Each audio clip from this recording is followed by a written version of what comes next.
Kembali ke video sebelum ini di mana kita diskusi tentang isi kepala seseorang yang dilanjutkan dengan membahas tentang manajemen bisnis. Bisnis merupakan isi paling banyak dalam pikiran saya, berkutat di dunia tersebut tanpa tanggalan merah. Karena otak saya terbanyak ya bisnis yang didiskusikan, yang dipikirkan. Misalnya, bagaimana membuat rekening selalu biru dalam pembukuan perusahaan, bagaimana bisa membayar gaji karyawan tepat waktu, bagaimana market share selalu naik, bagaimana peraturan pemerintah bisa sejalan dengan usaha kita, dan banyak lagi semacam itu. Sehubungan dengan bisnis, ada sahabat yang bertanya, bagaimana melakukan restructuring perusahaan? Atau ada yang bertanya, bagaimana mengidentify value pada sebuah proyek? Atau menjawab pertanyaan bagaimana deliver project requirement? Atau menjawab bagaimana melakukan execution pada project? Dan banyak lagi pertanyaan tentang strategi bisnis. Bagi bisnis pemula, pasti bingung mengapa 95% ide tidak pernah naik menjadi inkubator bisnis. Atau mengapa tidak cepat yang bisa jadi monetize, jadi uangnya kenapa sulit? Mengapa hal ini terjadi? Mengapa banyak orang mau menjadi usahawan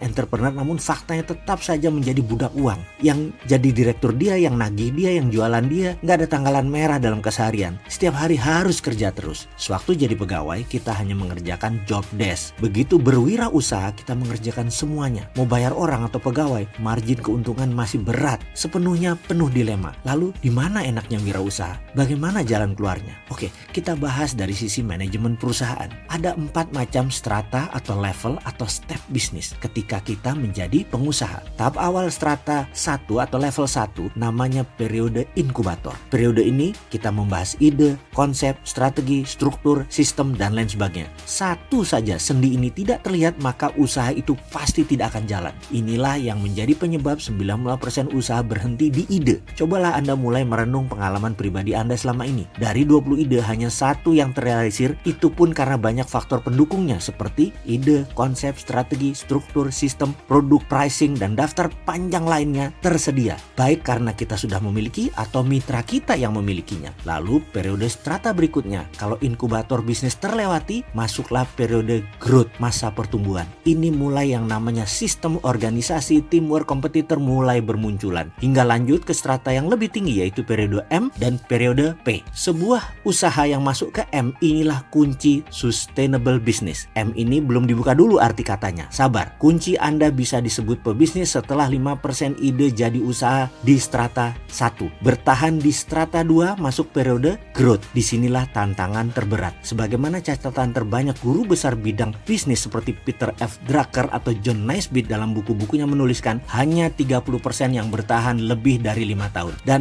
hanya 30% dari 30% usaha bisa masuk ke strata 3. Yang 70% berkutat terus di strata 2, di strata growth. Sejauh ini, sahabat pasti tidak tertarik dengan apa itu periode M, apalagi periode P. Kenapa? Karena di G, di growth itu kuncinya. Jadi ada baiknya kita fokus di periode inkubator strata 1 dan periode growth strata 2. Di mana banyak sekali pengusaha yang bertanya, saya nggak ada modal, dana kurang. Lalu bagaimana solusinya?